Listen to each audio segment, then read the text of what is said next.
How's it going out there, everyone? It's Brandon here, and today I've got a video that, once again, I found an awesome idea for from another YouTuber. I've seen a couple people do it, so I'm going to chip in my 2 cents. This is going to be my top 10 highest selling records off of Discogs. Now, basically, what I did was I went on Discogs, sorted my collection for the maximum value that these records have sold for, and then I made a list of the top 10. I cheated. I put 11 in here just because the 11th one kind of surprised me and I really wanted to include it. There's also a couple CDs that I could not believe the price they sold for, as well as one cassette. Wanted to cover all three formats. And there's going to be no box sets, meaning no box sets including multiple records. In fact, I wanted to eliminate records that came in any sort of box or any sort of special presentation. So it's just going to be single LPs or double LPs. So you're not going to see like the Leviathan Scar-Sided box. You're not going to see my Typo Negative, None More Negative box. Although, quick note on that, that was easily the highest selling item that I have in my collection. The maximum value that Typo Negative box set is sold for on Discogs, $1,000. I didn't even pay close to half that. So let's get started here. I have some notes right here so I can read off to you some bullshit. This is the cassette. Highest valued cassette according to Discogs. Cattle Decapitation, the Anthropocene Extinction.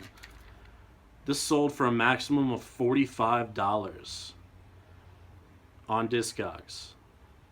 What the fuck? This is a brand new cassette. Like, this record came out a year ago.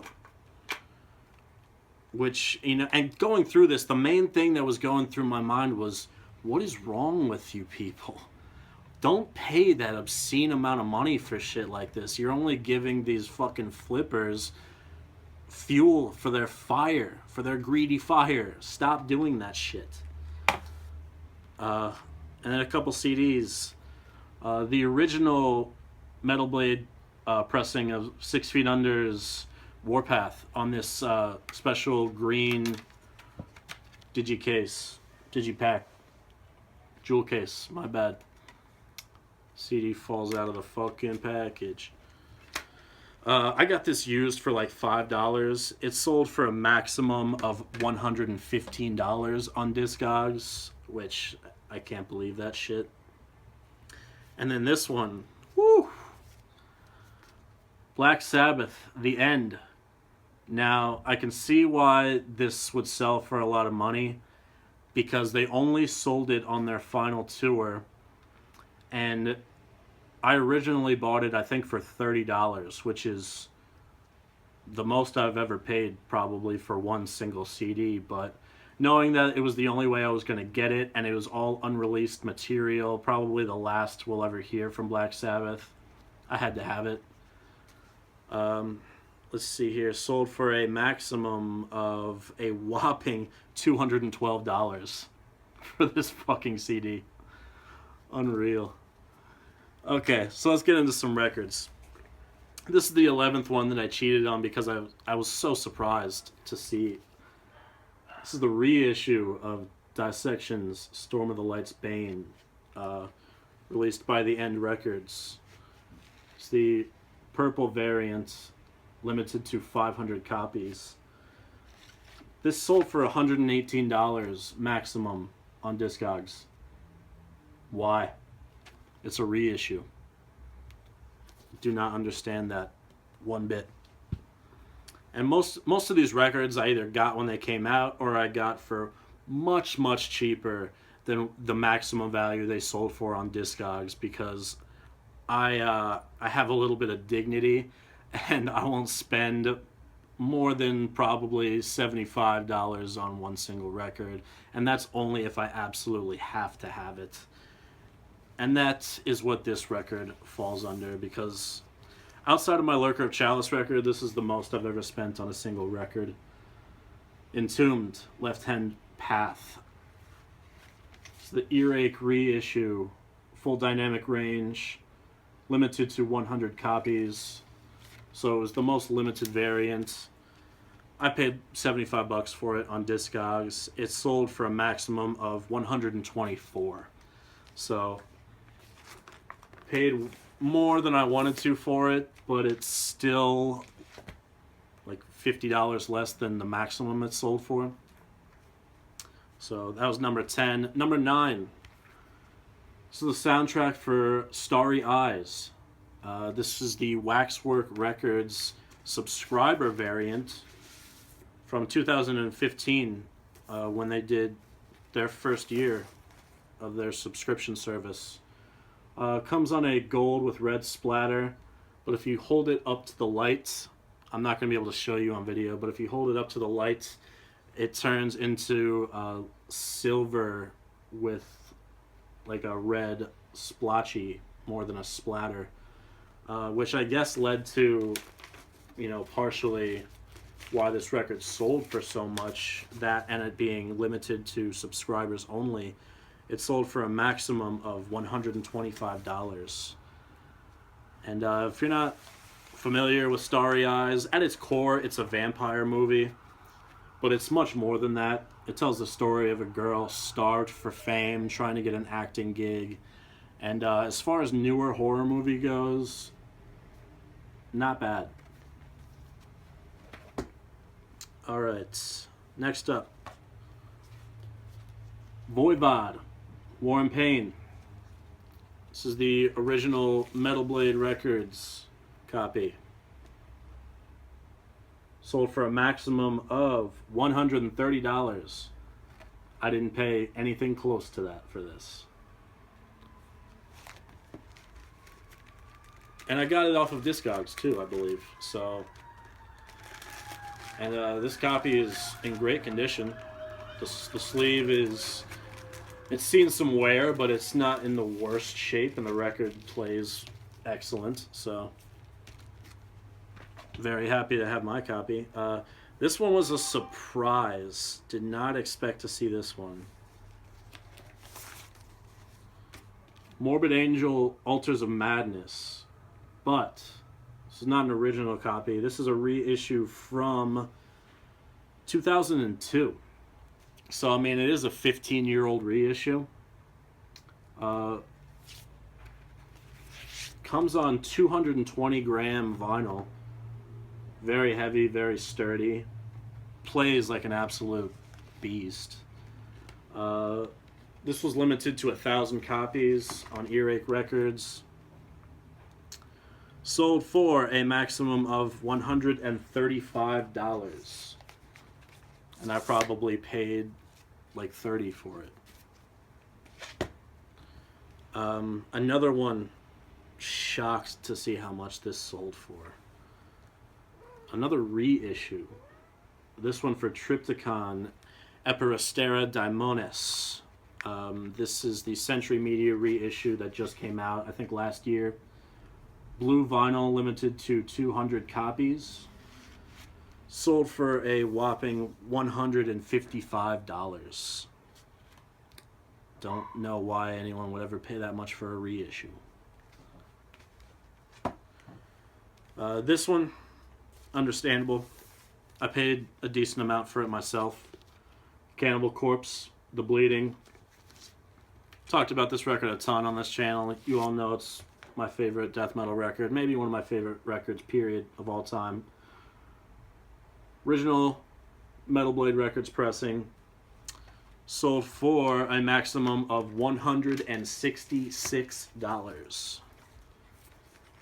I paid less than half that for this one.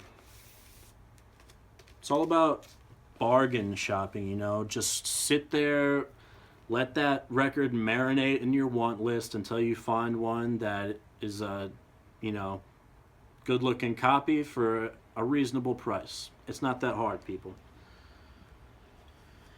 Up next, this one I got in a trade, my good friend Colby, and I'm very glad to have this one. Bathory, Under the Sign of the Black Mark. It's got the corner clipped here, but I don't mind. This is an original New Renaissance Records pressing, which is the U.S. pressing of this record. 1987. It is not the under one flag variant like some of you may have seen. I don't see this one around as often as that one, which explains why this one sells for more than the under one flag pressing. This New Renaissance pressing sells for a maximum of $199 on Discogs, so almost $200. And I got it in a trade. Alright, next up, number 3, by the way. I haven't been saying the numbers of these, but I don't give a fuck. Death, Scream Bloody Gore. This is an original Combat Records pressing, still with the original inner sleeve. Combat Records, 1987. Amazing record. I got this at a record store for, I want to say $50 or $60, which is perfectly reasonable by my standards, and it sold for a max of $214 on Discogs. So a full like $180 more than what I paid for it, which is absolutely fucking ridiculous. All right, number 2. Not that surprised to see this one on there, because I understand. Cannibal Corpse, Worm Infested. This is the Metal Blade Records picture disc, which is the only pressing of this record on vinyl. So I kind of get why it's so expensive. I myself paid a decent chunk of change for it, but nowhere near the maximum of $215 that this went for on Discogs. Had to have this one to complete my Cannibal Corpse collection. I have every Cannibal Corpse record on picture disc, so, and I love that it came in this outer sleeve. I hate picture discs that come in that stupid plastic shit. And then number 1, and holy fuck, I could not believe that this record, of all records, was the number 1 highest selling single record that I own. Sodom, Obsessed by Cruelty. What? And this record was a Dark Descent exclusive. Only 100 available on their store. And looking at the price this sold for, $229 max value on Discogs for a reissue. Blows my fucking mind.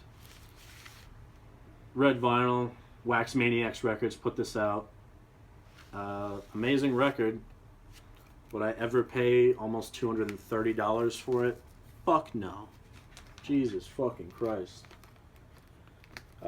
So, I mean, this was a really cool video to do. It was really eye-opening, and, you know, cool to see that I have some valuable shit, but also very mind-numbing to see the amount of money that some people are willing to pay for any record, whether it's an original or a reissue, which is a huge problem. I get the whole collector's aspect of, like, feeling like you have to have something in your collection, because I feel that too, but at the same time, think for a minute. It's not that hard. Anyways, that's the end of this video. I hope you enjoyed it. If you feel like going ahead and doing this, jump on. I want to see it. As always, thank you for watching these videos, liking, subscribing, commenting, all of that good stuff. And until the next time, take care.